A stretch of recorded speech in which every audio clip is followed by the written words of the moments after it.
The persecution of Ahmadi Muslims is unfortunately a daily occurrence.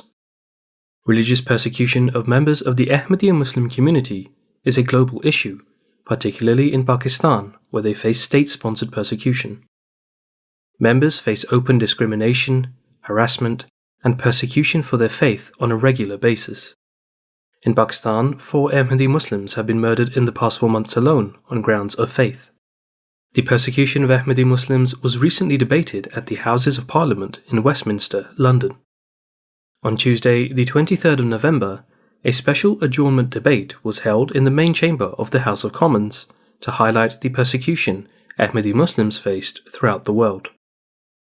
The debate was opened by an introductory speech by the Member of Parliament for Wakefield, Mr. Imran Ahmad Khan, who highlighted several key issues on the difficulties faced by Ahmadi Muslims. That Ahmadis devote themselves to serving the cause of justice and humanity everywhere.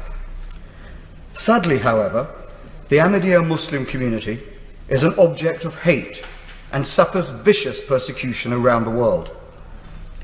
Horrifyingly, still, the vile abuse and persecution suffered by the Ahmadiyya Jamaat is not confined to just those alive. Some 39 Ahmadi bodies have been disinterred from what should have been their final resting place, and 70 Ahmadi Muslims have been denied burial in communal cemeteries. Heartbreakingly, members of the Ahmadiyya community are spared no respite from persecution, either in life or death. Several members of Parliament spoke during the intervention, raising concerns of the welfare and the denial of freedoms Ahmadis face. Speakers during the intervention included Siobhan McDonough, Member of Parliament, Chair of the All-Party Parliamentary Group for the Ahmadiyya Muslim Community. Only yesterday, another Ahmadi was murdered in Lahore, in Pakistan, Dr. Tahir Ahmed, by a teenager. Does he regard it as frightening that the most radicalised and anti-Ahmadi of the community in Pakistan tends to be the young? Miss Fiona Bruce, the Member of Parliament for Congleton. The real tragedy in Pakistan is that it's the very constitution and laws of Pakistan, particularly the blasphemy laws, which are so often the basis for persecution of the Ahmadis and indeed other religious minorities, when in any country these should be the cornerstone of protection of such fundamental rights, such as freedom of religion and belief. Mr. Matt Weston, the Member of Parliament for Warwick and Leamington. I find it quite shocking, the deaths, the murders that he's been describing, but the fact that the Ahmadi people are denied the fact that they can describe themselves as Muslim, that they cannot describe their place of worship as a mosque, and that they should be denied the vote. Does he agree with me that this is quite shocking suppression and persecution of the people? Mr. John Speller, the Member of Parliament for Worley. He mentioned about the large community that's established here.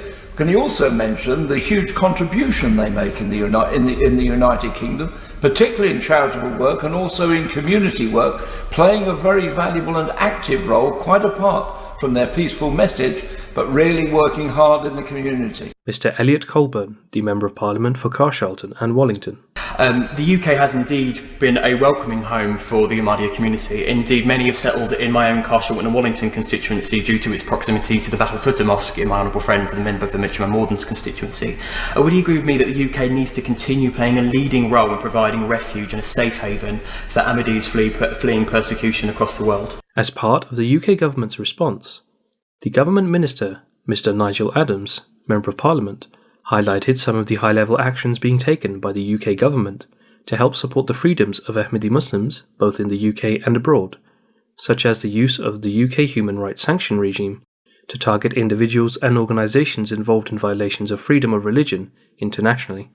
People must be able to practice their faith and express their beliefs without fear or discrimination. And I'd like to point to the global human rights sanctions regime that we have. It's a powerful tool to hold to account those involved in serious human rights violations and abuses. Notably, in the context of this debate, this could potentially include those who target individuals on the grounds of their religion or belief. This report is brought to you by MTA International, UK Studios in London.